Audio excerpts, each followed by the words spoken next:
성령 하나님. 한 번 더 하실까요? 데오빌로의 성령 하나님.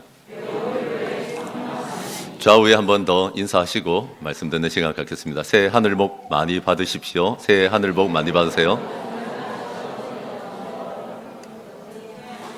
앞뒤로도 한번 하시죠. 새해 하늘 복 많이 받으십시오. 감사합니다. 여러분, 작은 글씨로 성경은 인쇄되어 있습니다. 여러분이 가지고 있는 성경은 큰 글씨로 인쇄하면 어디까지 커질지 모르기 때문에 작은 글씨로 인쇄되어 있습니다. 그래서 그렇지 방금 읽은 사도행전 있지 않습니까? 이거 편지거든요. 손으로 쓰면 7, 80장 나옵니다. 이거 한 사람한테 쓰여진 편지입니다. 손으로 손편지를 7, 80장을 썼다니까요. 요새 그런 거 받아보기 진짜 어렵습니다. 그런데 여러분, 긴 편지의 첫 마디가 뭔가 하면 데오빌로여라고 되어 있습니다. 데오빌로여 한번 따라합시다. 데오빌로여. 이름이 데오빌로예요. 이름에서 탁 느껴지는 건 뭔가 우리는 잘 안 느껴지는데 이 사람 이방인입니다. 구약의 하나님을 알았던 유대인이 아니라 이방인이라는 것을 단번에 알 수 있습니다. 데오빌로라고 하는 한 사람에게 이 편지를 썼는데요. 그런데 이 사람의 신분을 알 수 있는 글이 하나 있습니다. 이게 2편이거든요. 사도행전은 몇 편이다? 2편. 1편이 따로 있어요. 1편 뭘까요? 누가복음이에요. 여러분 이렇게 당연하게 대답하지만 여기 교회 다닌 지 얼마 안 되신 분은 자기들끼리 다 하네 이렇게 생각할 겁니다. 1편이 누가복음이라고 있는데 그것도 한 7, 80장 됩니다. 손으로 써보시면 기가 찰 거예요. 그런데 누가복음에도 데오빌로가 나올까요? 나오지요. 이번처럼 바로 시작하자마자 데오빌로여 하고 나오지는 않습니다. 그때는 뭔가 조심하는 게 느껴집니다. 그래서 누가복음 1장 3, 4절에 두 번 가카라는 존칭이 나오거든요. 데오빌로 가카라고 합니다. 여기 나이 드신 분들은 가카라는 존칭이 굉장히 친숙할 거예요. 노태우 정권이 들어서기 전까지 우리나라 1인자에게 대통령에게만 붙였던 호칭이 있습니다. 가카. 아무한테나 이거 붙이면 잡혀갔습니다. 가카는 우리나라에서는 그런 대통령, 다른 나라에서는 대사나 총독에게만 붙이던 호칭입니다. 그러므로 데오빌로라고 하는 사람이 보통 자리에 있었던 사람 아닌 거 아시겠죠? 데오빌로 가카라고 시작했다가 한 몇 년 지났거든요. 1편 쓰고 나서 2편 쓸 때는 좀 친해졌나 봐요. 데오빌로요 하는 겁니다. 놀라운 일들이 일어났어요. 그래서 처음에 교회 오시면 선생님 하고 존칭을 쓰지만 나중에 좀 친해지고 이러면 이렇게 좀 편하게 부를 수도 있고 한 거 아닙니까? 아직 안 친해졌는데 그러면 안 됩니다. 그래서 여러분 데오빌로요 하고 부르고 있습니다. 그런데 이 데오빌로가 누가복음 1장을 보니까 오늘은 뭐 사도행전 펼쳐놓고 왜 자꾸 누가복음 얘기하나 싶지만은 예수님에 대해서나 신앙생활에 대해서 아는 게 있었어요. 내가 이 편지 왜 쓰냐 하면 누가복음 1장에 보시면 가카가 알고 있는 바를 확실하게 하려고 뭔가 어렴풋하게 알고 있는데 예수님의 죽으심에 대해서 누가복음과 사도행전을 보면 데오빌로 가카가 전혀 확실하게 붙들지 못하고 있던 게 뭔가 하면 부활. 예수님이 막연하게 나를 위해서 죽으시지 않으셨겠나. 그거는 받아들이고 있는데 예수님의 부활에 대해서 이렇게 받아들이지 못하는 게 전편에 걸쳐서 읽어보면 느껴지고 또 하나가 치명적인 게 뭔가 하면 성령님에 대해서 전혀 모르는 걸 알았어요. 그래서 내 영상에도 나와요. 요한의 세례는 받았지만 성령님을 알지 못하는 사람들의 얘기를 쭉 써놓은 것도 나온다고요. 그래서 생각해 보세요, 여러분. 나면서부터 상하 좌우로 그냥 믿는 사람으로 둘러싸여 가지고 자라가는 사람이 아니라 한 사람이 예수를 믿고 이방인이 내가 하나님의 백성 되려고 나왔는데 얼마나 자주 흔들리겠어요. 게다가 이때 교회가 굉장히 인정받는 줄 압니까? 교회 건물이 있었습니까? 다 우리 목장하듯이 집에서 모이고 있었습니다. 교회에 대한 인식은 좋았습니까? 장사도 제대로 안 해줬습니다. 매매하다가도 저게 그리스도인이다 이러면 배척하던 때입니다. 그러니까 고위직 관료가 상당한 지위에 있는 사람이 복음을 소개받고 예수님을 소개받고 믿는다고는 하지만 이거 약간 의심이 가는 거 알겠죠? 저것들이 이단인가? 내가 조금 이상한 데 왔는가? 그래서 조금 알고 있는 것도 흔들리기 쉽고 내가 신앙생활을 계속해야 될지 말아야 될지 왜 이렇게 기독교에 대한 핍박은 많은지 어려움은 많은지 이러고 있을 때입니다. 여러분, 그럴 때 내가 좀 의구심이 있고 의심이 있고 내가 좀 흔들릴 때 옆에서 아이고 이 사람 정신 차려라 해줄 수 있는 누가 같은 사람이 있으면 좋습니다. 하나님이 누가라는 사람을 통해서 편지를 그래서 쓰게 하신 것입니다. 우리 예수님에 대해서 일부 알고 있는 건 있지만 확실하지 않은 이 한 사람을 살려보려고 누가가 편지를 쓰기 시작했는데 몇 장 썼다고요? 7, 80장 썼어요. 그게 1편이에요. 2편을 썼어요. 몇 장 썼게요? 7, 80장 썼어요. 신약 성경에서 제일 많은 분량을 쓴 사람이 누가예요? 바울은 가지수만 많지 요란하지. 진짜 많이 쓴 사람은 누가예요? 딱 한 사람, 데오빌로를 향해서, 이 젊은 어쩌면 사회적 지위가 있는 이방인 한 사람을 향해서 이 편지를 쓴 것입니다. 얼마나 고마워요. 뭐 다른 얘기 해줄 수도 있는데, 예수님은 누구신가? 예수님이 왜 죽으셔야만 했는가? 왜 예수님이 내 죄를 대신하여 죽으시지 않으면 안 됐는가? 예수님은 어떻게 부활하셨는가? 부활하신 예수님은 우리에게 무엇을 당부하셨는가? 교회는 어떻게 생겨났는가? 교회를 이끌어 가신 성령님은 도대체 누구신가? 이런 걸 얘기해 줬다니까요. 흔들리고 있을 때 밥이나 한 끼 사주고, 아이고 뭐 다녀보다 보면, 교회를 다녀보다 보면 믿음이 생기지 않을까? 그렇게 말한 게 아니라 누군가가 옆에 서서 7, 80장, 이게 뭐 기가 질렸을 것 같아. 편지 하나가 오면 70장씩 와. 편지 하나가 오면 80장씩 와. 근데 여러분, 이게 얼마나 감격이냐고요. 그런 생각 들더라고요. 순수한 동기가 굉장히 중요해요. 교회 나올 때. 여기 교회 나와 계신 여러분, 최근에 교회 나오신 분들, 송구 영신 예배 우리 VIP 분들이, 예수 처음 믿는 분들이 4분이나 앉아 있었는데, 지금은 제가 마음이 바빠서 살펴보지 못하겠는데, 처음 교회를 나오시거나 아니면 이 방송을 통해서 나중에 보시게 되시거나 아니면 교회 나온 지 얼마 안 되신 분들에게 제가 하나 묻습니다. 여러분들은 데오빌로 아니겠습니까? 막연히 아는 건 있지만 잘 모를 가능성이 많습니다. 여기 청소년들도 있으니까 제가 얘기하는데, 우리 청소년들이 몇 년 사이에 좀 불어났거든요. 근데 그 아이들이 모두 다 예수님에 대해서 확실하게 알고, 십자가에 대해서 알고, 부활에 대해서 알고, 성령님에 대해서 알고 있을까요? 저는 그렇게 생각 안 합니다. 제가 고등학교 들어갈 즈음에, 물론 중학교 때였지만 교회라는 곳을 한번 가보려고 하는데, 그때마다 이제 한번 가게 되는 계기가 뭐였는가 하면, 친구 초청잔치, 문학의 밤. 난 문학의 밤에 가면 소설하고 시만 이렇게 하는 줄 알았는데, 무슨 주로 노래만 부르더만 춤추고 막 이런 거 하던데, 그때만 해도 볼만했어요. 그래서 여러분, 거기 왜 갑니까? 재밌으니까 가고, 또 하나는 그렇게 프로페셔널한 그런 공연 아닌데 남자친구, 여자친구 있으니까 가는 거잖아요. 그래서 이렇게 갔는데, 교회라는 데를 제가 갔는데, 내가 한 번 가고 말 줄 알았는데 수십 명이 같이 왔다가 남은 사람 중에 내가 남아 있었거든요. 그럼 나를 좀 어떻게 해주면 좋겠는데, 4살 터울의 형들이 나는 어떻게 해줘야겠고, 자기들은 아는 건 없고 이러니까 자기가 뭘 알아야 확실히 알려주고 할 거 아닙니까? 누가처럼. 누가 대단한 거 아닙니까? 7, 80장을 예수님에 대해서 쓸 수 있다는 게. 여러분, 우리는 쓸 수 있겠습니까? 그래서 우리 4살 터울의 형들이 많았거든요. 제법 많았거든요. 새로운 새신자인 저에게, 이제 고등학생 된 저에게 뭘 가르쳐 준지 압니까? 딩가 기타를 가르쳐 줬습니다. 노래하는 거는 원래 그런 거 보면서 왔으니까 나한테 맞춰줬는지는 모르겠어요. 교회에서 제가 성가대도 했습니다. 예수도 안 믿는데 성가대를 하래. 그 작은 교회는 그런 거 다 하더만 보니까. 성가대도 하고 찬양팀도 했어요. 근데 나는 분명히 말하는데 그때까지 예수님이 누군지 몰랐어요.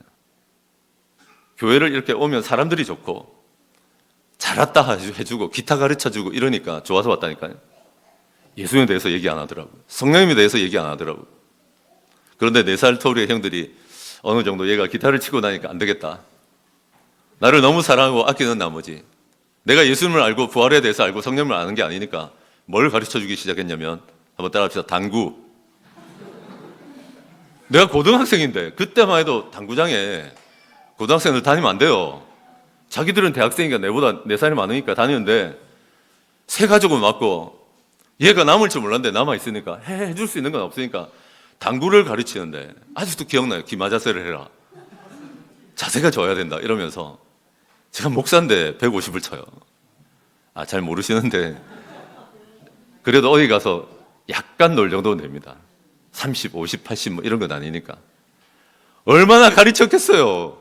형들이 당구를 도대체 얼마나 가르쳤으면 내가 목사인데 150을 치고 앉았냐고. 예수님에 대해서 몰랐으니까. 또 여러분 성령님에 대해서, 교회에 대해서 잘 모르니까 가르칠 게 없었어요. 또 나중에 하다 안 되니까 그 유사한 걸 가르치더만 수련회를 가르치더라고. 야, 우리가 수련회를 준비하자. 예수님도 옳게 모르면서 내가 지금 생각해보니까 그 형들 몰랐어. 근데 우리 교육자도 잘 없고 이러니까 우리가 수련회를 해야 된대. 그럼 뭐 할게요? PT 체조. 애들을 굴리는데 오리걸음, PT 체조, 포복, 물속에서 자로 굴러 우러 굴러. 지금 나중에 보니까 이게 우리가 할 게 아니었어. 교회에서 뭐 예수님을 전하고 부활을 전해주고 이런 게 아니라 그 형들이 해줄 수 있는 건 그거밖에 없었어. 계란국하고 만두 쪄주고. 내 진짜 고마운데 그걸 비난하는 게 아니라 지금 생각해보니 형들이 아무것도 몰랐어. 그거 알아요? 내가 십자가의 예수를 만나는데 5년이 걸렸어. 내가 순수한 의도로 교회를 찾아가는 것도 아니었고, 대부분 그래요. 교회 나올 때 어른들은 이 문제 하나 해결하려고 오는 데가 많고, 애들은 남자친구 여자친구 보러 올 때가 많고. 그래서 여러분, 잘생긴 형제 자매가 있으면 어린이 팀하고 청소년 팀 부흥에 도움이 되더라고요. 그게 부흥인지 모르겠습니다만, 지금 제가 하는 얘기는 뭡니까? 지나고 보니까 누가 데오빌로에게 누가가 되어줘서 70, 80장을 예수님은 이런 분이요 하고 가르쳐주는 일만 있었어도 나중에는 이 시간이 너무 안타깝더라고요. 내가 예수님도 모르는데 교회를 어떻게 기적처럼 다녔는지 모르겠어. 하여튼 나를 이어붙이려고 형들이 애썼던 거 분명해. 그거 아세요? 그 형들은 교회 다 떠나고 내가 남았어요. 나중에 진짜 그래야 될지 몰랐어요. 복음이 없으니까, 예수님의 십자가가 없으니까 형들이 떠나더라고. 그리고 내가 남아. 여러분, 더 부끄러운 얘기는 뭔가 하면 작은 교회에 찢고 뽑고 별의별 일이 다 있고 막 이러니까 그 뒤에 7년 더 뒤에 나는요 성경이란 걸 제대로 읽어보고 성령님이란 분이 있는 걸 처음 알았어요. 내가 성령님 만나는데 교회 다니고 12년 걸렸어요. 여러분, 이 교회도, 우리 교회도 그런 분 계시죠? 교회는 시계추처럼 왔다 갔다 하는데 아직 예수님 못 만났거나, 예수님 만났을지 몰라도 당신은 살아계신 성령님을 만난 적이 없을지도 몰라요. 제가 12년 걸렸거든요. 여러분 몇 년 걸렸습니까? 궁금해. 나중에 사석에서 내가 물어보고 싶어. 얼마나 허송세월을 하고 교회를 다니는데도 성령님 모르니까 그렇게 피곤하고 빈약하고 쉽게 지치고 능력 없고 그렇게 살아간지 모르겠습니다. 그러므로 여러분, 데오빌로는 성령님을 잘 몰랐습니다가 처음으로 제가 전하려고 하는 거예요. 한번 따라 합시다. 데오빌로는 성령님을 잘 몰랐습니다. 한 번 더 따라 하실까요? 데오빌로는 성령님을 잘 몰랐습니다.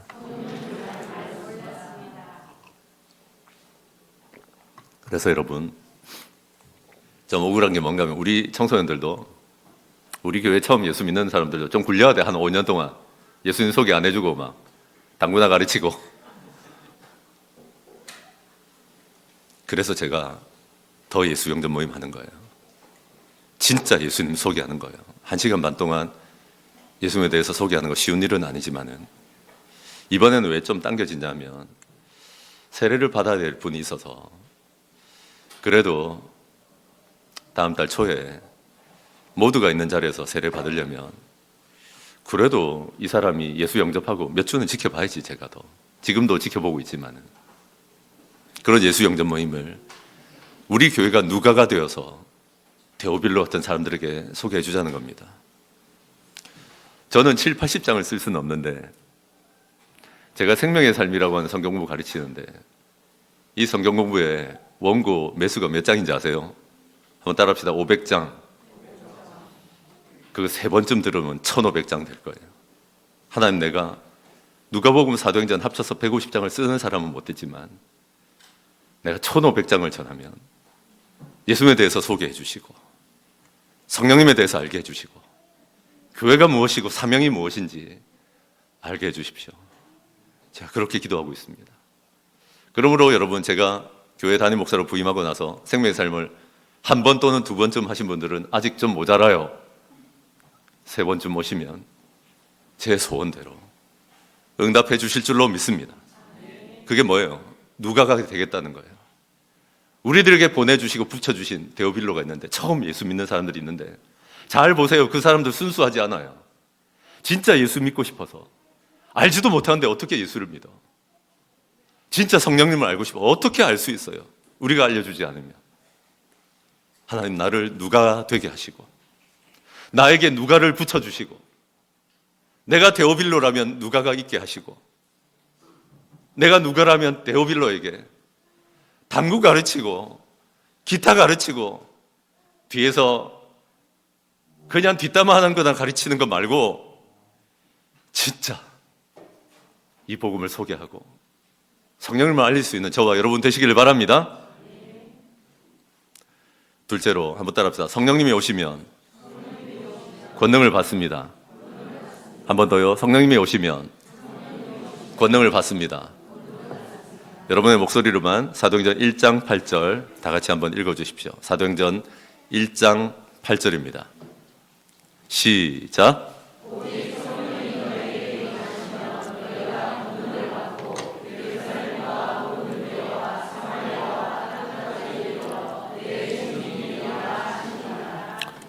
아멘. 얼마나 아쉬워요, 이별이라는 게. 근데 그 이별 중에서도 예수님을 떠나보내야 돼요. 이제 예수님이 곧 있으면 떠나십니다. 하나님의 나라로 돌아가십니다. 부활하신 예수님이 영원토록 우리하고 같이 있어줄 줄 알았는데 딱 40일 동안 계시더니 이제 곧 떠나신다고 합니다. 마지막 떠나시면서 40일 동안도 하나님 나라의 일들에 대해서 많이 얘기하시고 우리를 하나님 나라의 일로 설레게 해주셨거든요. 그런데 이 예수님이 이제 곧 떠나시면서 마지막 분부가 아랫사람에게 내리는 명령을 분부라고 하잖아요.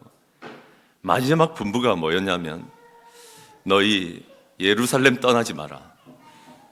너희 이곳을 떠나지 말고 이 공동체를 떠나지 말고 머물러 있으면서 내가 주리라 약속하신 성령, 우리 하나님 아버지가 너희에게 보내주신다고 하신 성령님을 약속하신 것을 기다려라. 기다려라. 약속을 기다려라. 한번 따라합시다. 약속을 기다려라. 무슨 약속인데요? 성령님 보내줄게. 너희 사역하려고 하지 말고 너희 뭔가 위대한 일 하려고 하지 말고 위험해. 좋은 차 받으면 뭐하냐? 기름이 없는데. 성령님이 없으면 네 사명 그거 아무짝에도 쓸모 없어진다. 성령님이 오실 때까지 기다리라. 그렇게 얘기하셨거든요. 그러니까 또 제자들이 우리 언제 회복시켜 주시는데요? 우리가 바라던 나라는 언제 회복시켜 주시는데요? 또 딴 얘기하니까 야야 그거 말고 오직 다른 거 아니다. 성령이 너에게 임하시면, 임한다는 말은 온다는 말이에요. 마치 위에서 내려오는 것처럼 올 때 임한다라고 하잖아요. 성령이 너에게 오시면 첫째, 너희 권능 받는다. 또 하나 비슷한 얘기인데 땅 끝까지 내 증인 될 수 있다. 성령이 오시면 이 일이 가능하다. 아니고서는 너희는 내 증인도 못 되고 위증자가 될 것이고 너희는 경험한 것도 없게 될 것이고 너희에겐 권능이 없다. 권능이란 말은 두나미스라고 하는데 오늘날 그 당시에 무슨 다이너마이트가 있었겠습니까? 다이너마이트의 어원이에요. 두나미스라고 하는 것은 너희에게 권능 어떤 정도의 파워를 주시는가 하면 우리는 삽으로 곡괭이로 아무리 깨도 깨지지 않는 바위들이 다이너마이트로 깨지는 것처럼 하나님이 너희에게 성령을 보내주실 때 권능을 주실 거거든. 파워를 주실 거거든. 이 권능을 받으면 너희 인생의 바위를 깨뜨리고 너희들 전진할 수 있다. 그리고 너희들 내 증인 될 수 있다. 하다가 말고 하는 거 말고 여러분들 중에도 계시죠? 작년까지의 인생을 보시면 뭐 맨날 시작하다가 말고 110 기도회 한다 그러는데 여러분 지금까진 좋아요. 첫날보다 다음 날이 더 많아. 우리 교회는 대단해. 근데 끝날이 제일 많았으면 좋겠어. 대부분의 교회는 하다 말고 중간쯤 지나면 지친다, 체력이 안 된다 이러거든. 근데 여러분, 끝까지 갈 수 있게 하는 것도 누군가 하면 성령 하나님이세요. 뭐 하면 끝까지 가게 하시는 거예요. 온 유대와 우리 동네면 됐어. 야, 사마리아면 양반이지. 온 유대와 예루살렘과 온 유대와 사마리아와 땅 끝까지 이르러 내 증인이 되는 것, 성령님이 오시지 않고는 되지 않는 일인 거예요. 그래서 여러분, 오늘 자꾸 누가복음으로 돌아가서 죄송한데 누가복음 4장에 보시면 예수님조차도 사역을 시작하실 때 무엇을 선포하고 시작하는가 하면 이사야서 61장을 성경을 펼치는 것처럼 펼쳐가지고 우리 예수님이요, 자기가 고향으로 자라신 나사렛에 있는 한 예배당 같은 이 회당에 가가지고 어떤 두루마리, 어떤 성경을 펼치는가 하면 이사야서 61장을 딱 펼치시고는 주의 성령이 내게 임하사, 뭐라고요? 성령이 오셨대. 예수님한테도 내게 기름 붓듯 기름 부어 주셨으니 이제부터 나는 가난한 자에게 복음을 전파한다. 이거는 돈이 많냐 적으냐 이 얘기하는 거 아니에요. 모든 인생은 가난해요. 하나님 보실 때 돈은 좀 있어도 부부관계 최악이지. 부부는 좀 돼도 자식놈이 진짜 엉망이지.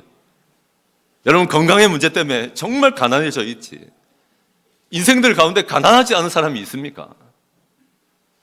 내가 지금부터 가난한 자들에게 복음을 전파한다. 그러면 어떤 일이 일어나는가 하면 권능을 주시기 때문에, 첫째, 감옥에 갇혀있던 사람, 갇힌 자가 자유롭게 됩니다. 눈먼 자가 다시 보게 됩니다. 억눌려 있는 사람, 상황 때문에, 돈 때문에, 사람들의 관계 때문에 엄청나게 스트레스 받고 있던 사람이 자유롭게 됩니다. 저주받은 한 해 2026년이 되어도 아무 소망도 없던 사람이 은혜의 해를 살게 됩니다. 기억할 수 있겠습니까? 갇힌 자, 감옥에 갇혀 있는 것처럼 자기 힘으로는 도무지 이 쇠창살을 빠져나올 수 없는 사람을 빠져나오게 하십니다. 어떻게 해요? 포로 교환하는 방식으로. 내가 대신 죽을게, 너는 살아라. 마귀에게, 귀신에게 이 지옥에 사로잡혀 있어서 자기 힘으로는 도저히 빠져나올 수 없는 사람을 어떻게 살리시는가 하면 내가 대신 죽을게. 예수님이 대신 죽으심으로 우리를 포로 교환하시고 우리에게 주신 자유 아닙니까? 어떻게 이 자유를 가지고 다시 나 자신을 위해서 살 수 있습니까? 어떻게 이 감격이 있는 사람이 예수 위해서 살지 않을 수 있습니까? 내가 포로 교환 받은 사람인데, 여러분, 진짜 마귀에게 종되었던 사람, 정말 귀신에게 붙들려 있던 사람, 인생 자체가 지옥이었고 죽어서도 지옥 갈 수밖에 없던 그런 사람이 포로 교환 받고 자유롭게 된 거잖아요. 이런 일들이 사람으로는 안 일어납니다. 오직 성령의 권능으로만 일어나는 줄로 믿습니다.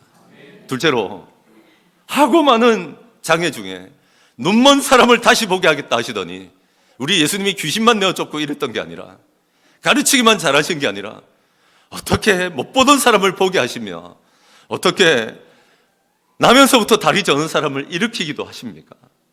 저는 교회가 성령 충만하고 회복되기 시작하면 이런 일들이 더 많이 일어날 줄로 믿습니다. 여러분, 진짜 예수님이 우리가 기도할 때 성령이 충만하면 이런 치유가 일어나는 것을 믿고 계십니까? 이런 육신의 눈만을 뜨게 해주는 것 아닙니다. 여러분의 눈은 진짜로 우리가 죽어서 갈 하나님 나라의 아름다움을 보고 계십니까? 진짜로 그 나라에 가면 우리가 살았던 것 가지고 영원한 상급을 주시고 상을 주실 하나님을 보고 계십니까? 아무리 여기서 고쳐도 완전하지 않던 몸을, 강하고 욕되지 않고 아름다운 몸, 하나님 나라의 치유를 여러분 믿음의 눈을 떠서 보고 계십니까? 그 소망에 가득 차서 살아가십니까? 아니에요. 대부분 장님처럼 눈을 감고 살아갑니다. 만나서 정말 하나님 나라에서 있을 일들에 대해서 얘기해 본 적이 있으십니까? 우리 예수님이 그 하나님 나라의 치유를, 능력을 끌고 내려오신 거예요. 회개해라. 천국이 시작되었다. 가까웠느니라. 내가 맛보게 해줄게. 여기서 맛보다가 우리가 하나님 나라에 들어가면 우리가 어떤 치유가 있고 어떤 상급이 있고 하나님 나라가 얼마나 아름다운지를 알려주신 것입니다.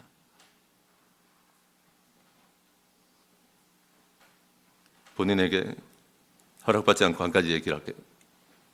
그래서 이 말씀을 묵상하며 제가 아침에 하나님께서 이번에 120 기도에 나오신 우리 성도님들 성령 충만을 회복하셔서 하나님 갇혀있는 사람들을 자유롭게 해주시고 눈먼 자를 다시 보게 해주시고 눌린 자들이 자유롭게 해주십시오. 써가지고 오전에 7시 3, 40분쯤에 다 보냈던 기억이 나요. 그거 써보내고 몇 시간 안 돼가지고 무슨 일이 일어났습니까? 교회에 한 청년이 독감 때문에 약을 먹었는데 눈이 안 보이게 된 거예요. 한쪽이 시야가 좁아지고. 얼마나 목사가 영성이 없으면 눈먼 자가 눈을 다시 보게 한다고 기도하고 보냈는데 나중에 무슨 글이 올라오는가 하면 급한 기도 제목으로 한 사람이 눈을 못 보게 됐대. 오른쪽 한쪽 눈이 시야가 좁아져서 이걸 어떻게 하냐고 온 거예요. 내가 그 순간부터 뭐 했겠어요?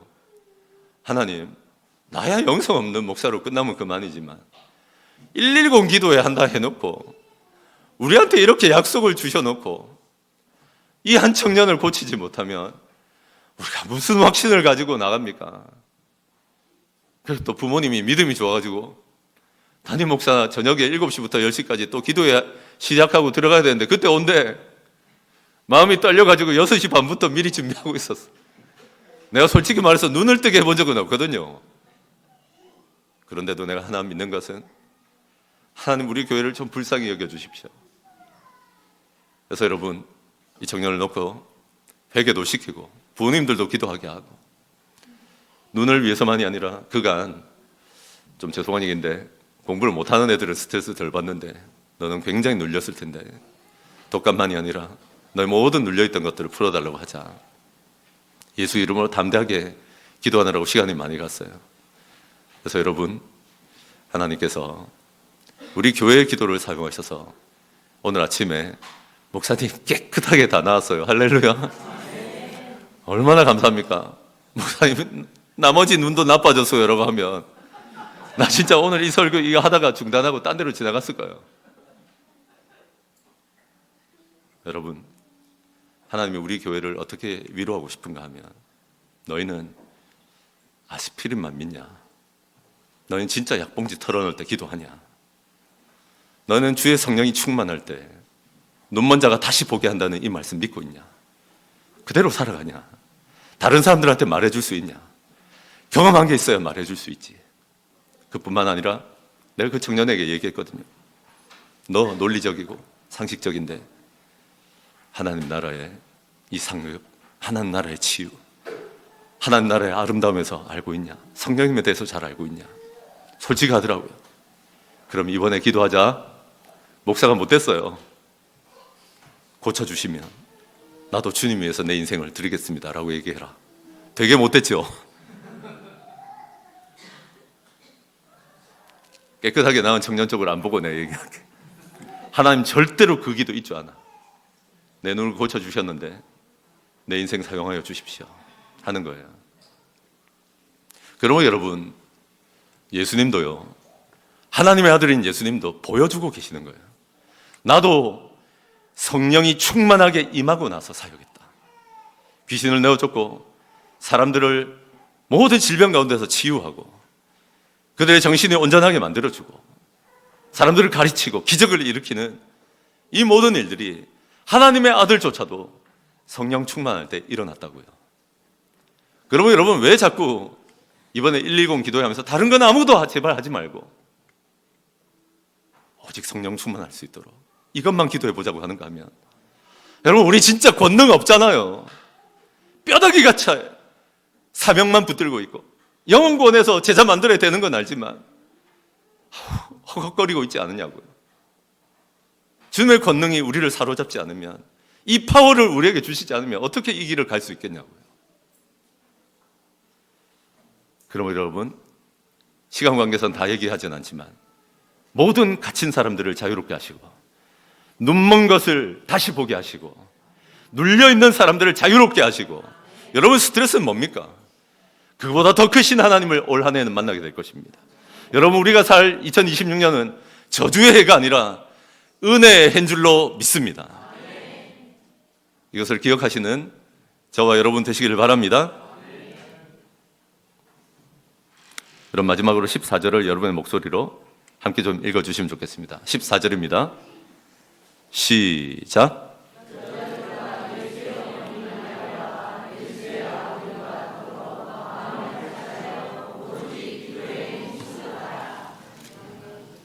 아멘. 그래서 여러분, 데오빌로는 성령님을 잘 몰랐습니다. 둘째, 성령님이 오시면 권능을 받습니다. 이 얘기 해주고 싶었던 거예요. 그리고 그 성령의 권능을 받은 사람들이 어떻게 변해가는지. 성령님이 오시면 권능을 받습니다. 끝까지 증인될 수 있습니다. 세 번째로 제가 전하려고 하는 건 뭔가 하면, 성령님이 오시도록 더불어 힘써 기도합시다. 좀 깁니다. 성령님이 오시도록 더불어 힘써 기도합시다. 한 번 더 하실까요? 성령님이 오시도록 더불어 힘써 기도합시다. 이방인이니까 데오빌로가 논리도 있고 고위직이니까 상식도 있고 풍성하겠죠. 배운 사람이겠죠.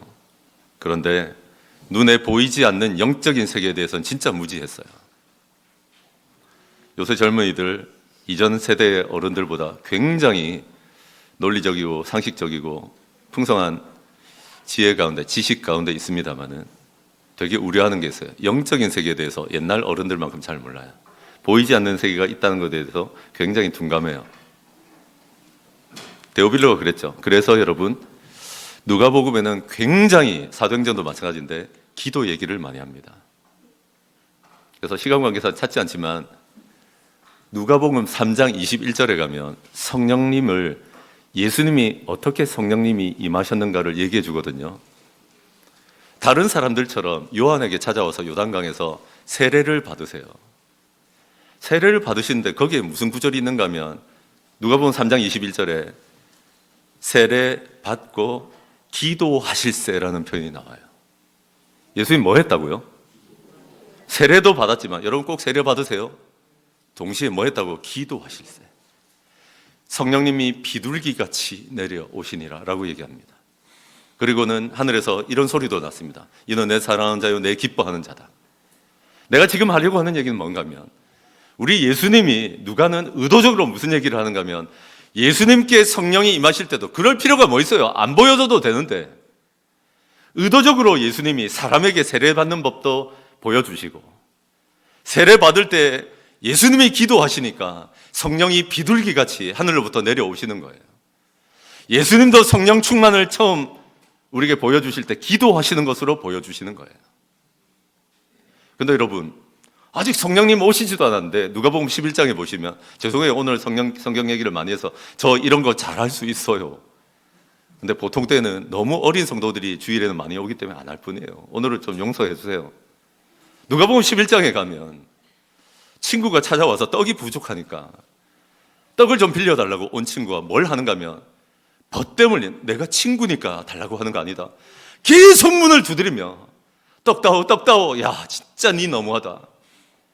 내가 너 친구라서 주는 게 아니라 그 간청함, 예전에 개역 한글에서는 강청함, 목숨 걸고 두드리는 네 모습 보면서 내가 준다, 이 떡을.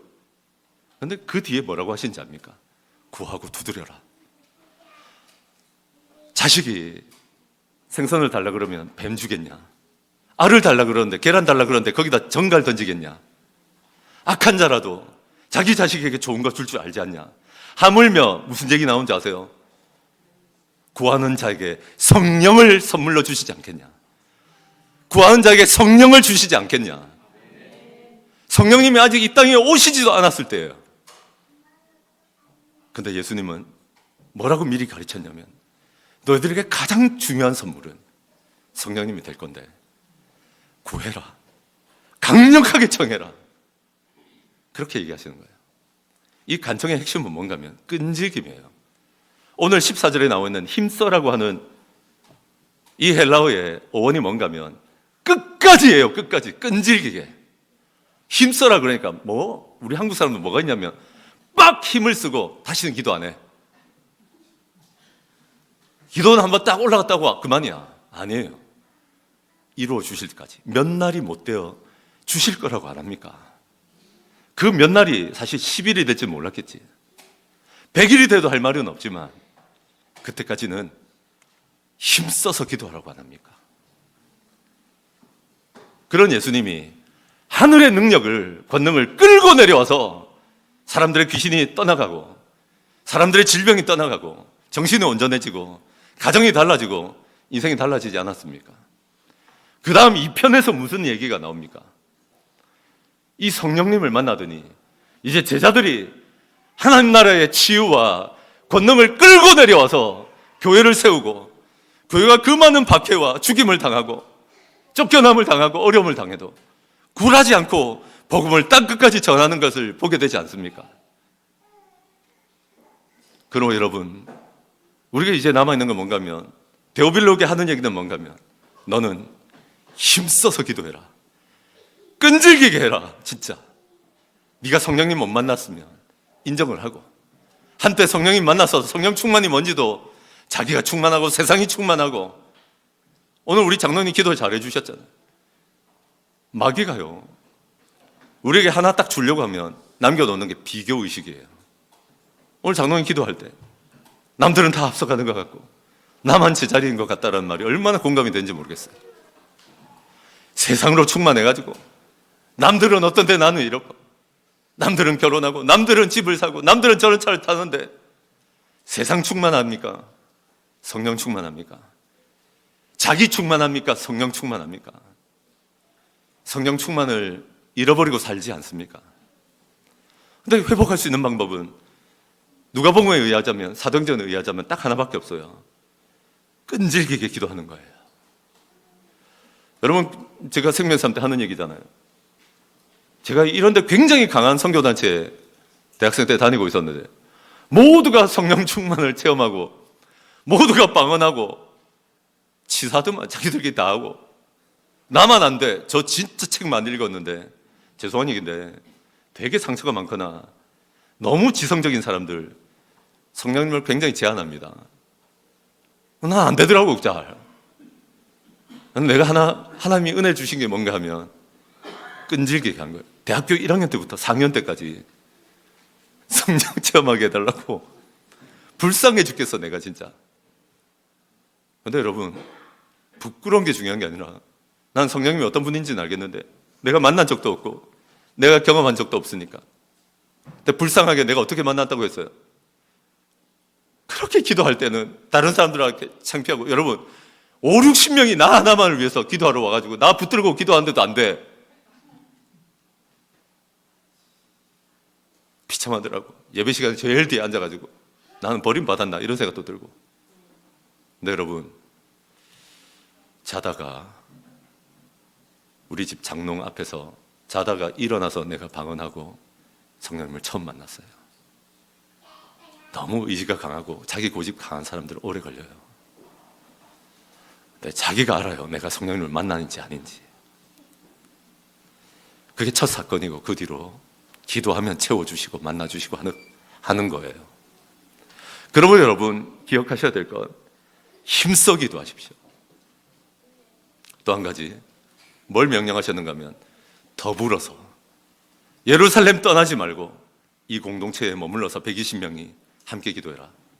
그리고 여러분 치사하게 그 기도회에 나왔던 제자들 이름 다 써놨어. 여자들 누구 나왔는지까지 써놨어. 저 뒤에 한번 보세요. 거울. 저 거울에 왜 기도회에 나온 사람들 이름 쓰느냐면 자 이제 저를 보세요.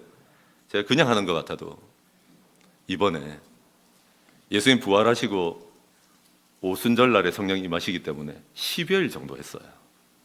우리 딱 10일 정도 하고 있습니다. 그냥 비슷하게라도 해보려고 하는 거예요. 또 하나 힘써서 해보려고 하잖아요. 그런데 다른 모든 게 있더라도 이 기간만큼은 교회와 하나 되어서 일치된 마음으로 기도해 보십시오. 나는 이래서 기도하러 안 갈 거고, 이래서 기도하기 싫고, 그만하세요. 이 성령 충만은 성령님 해방하고 방해하는 일은 하면 안 돼요. 오직 교회가 성령 충만할 수 있도록. 아이들도 와서 기도하고 있지 않습니까, 지금? 그러므로 여러분, 더불어서 일치하여서 기도하시는 저와 여러분 되시길 바랍니다. 좀 놓쳤으면 어때? 난 역전의 주자가 될란다. 다른 교회처럼 우리도 9일차, 10일차 되면 맨날 5일만 새벽 기도 해놓고 기도회를 10일을 하니 저걸 누가 오겠냐? 9일차, 10일차에 오세요. 더불어서 기도하는 겁니다, 그게. 힘써 기도하십시오. 제가 평소에 기도해도 2시간 정도밖에 안 해요. 아이고, 요새 새벽 기도 설교 없는 날은 5시간 반을 하고 있어요. 안 놀라네. 니는 목사니까 그 정도 해야지 그런지 모르겠는데 어깨가 아파요. 계속 내가 이렇게 저으면서 기도하는 습관이 있어서 그런지 모르겠는데 허리는 괜찮은데 어깨가 아파요. 그래서 죄송한 얘기지만 벌서는 것처럼 서서 기도하기도 하고. 네, 여러분, 간절하니까. 외람된 얘기인데 저는 성령님 만났어요. 우리 교회가 성령 충만해야죠. 아직 성령님 모르는 사람들이 성령 충만해야죠. 그래서 하나님 좀 봐달라고 하는 거예요. 감동도 없고요. 기도 막 시작하면 난 너무 억울해. 어떤 분은 오자마자 울던데 난 그런 것도 없고 그냥 기도하고 있어요. 네, 여러분, 사람들 가고 나서 좀 있을 때 울려주시든지. 9시 55분쯤 되니까 갑자기 내가 어깨를 들썩이면서 입을 틀어 막았어요. 너무너무 하나님께서 기뻐하시고 고맙다 하시는 것 같더라고요. 제가 요새 노숙하고 있잖아요. 여기다가 침낭 깔고 자고 있는데 뭔 짓 하고 있는지 아세요? 불쌍하게 보이려고, 우리 성도들 좀 살려달라고. 가난해서 죽겠고 몸이 아파 죽겠고 부부가 다 깨져가는데 목자가 해줄 수가 있는 게 있나? 목욕을 해줄 수 있는 게 있나? 애들은 타락하고 죽어가는데 하나님, 내가 할 수 있는 게 없지 않냐고. 내가 길바닥이라도 잘 테니까 좀 살려주려고. 누가 12시에 알람 맞춰놨어요? 저 시계 무서운 알람이 울려요. 웃기지도 않아. 잠도 푹 못 자지. 딱딱해요. 나도 침대에서 살던 사람이에요. 목사도 간절할 테니까 여러분, 더불어서 힘써 기도하십시오. 끈질기게 하십시오. 이번에 성령 충만 받지 못하면 우리 교회 끝장이라는 그런 심정으로 기도하시는 저와 여러분 되시기를 바랍니다. 말씀 정리합니다. 여러분, 데오빌로는 우리하고 비슷해요. 성령님 잘 몰랐어요. 가르쳐줄 사람도 없었어요. 그래서 누가가 가르치기 시작하잖아요. 성령이 오시면 반드시 권능을 받는다. 너는 왜 끝까지 가지 못했는지 아니? 성령 충만하지 않았기 때문이다. 네가 알던 성령이 무엇이든지 간에. 마지막은 뭔가 하면 그 성령님은 그러면 어떻게 충만하고 오십니까? 힘써 더불어서 기도할 때입니다. 교회가 이렇게까지 하나 되어서 기도한 적이 있습니까? 제가 목사지만 말씀 전한 것도 불편해요. 지금은 더 기도하고 싶을 때예요. 그러므로 여러분, 조금 더 힘쓰십시오. 조금 더 끈질기게 해보십시오. 저기 그냥 이름스러우지 말고 기왕에 왔는데 놀라운 변화들이 일어나시길 바랍니다. 우리 한 1분 동안 침묵하시면서 우리에게 주신 은혜를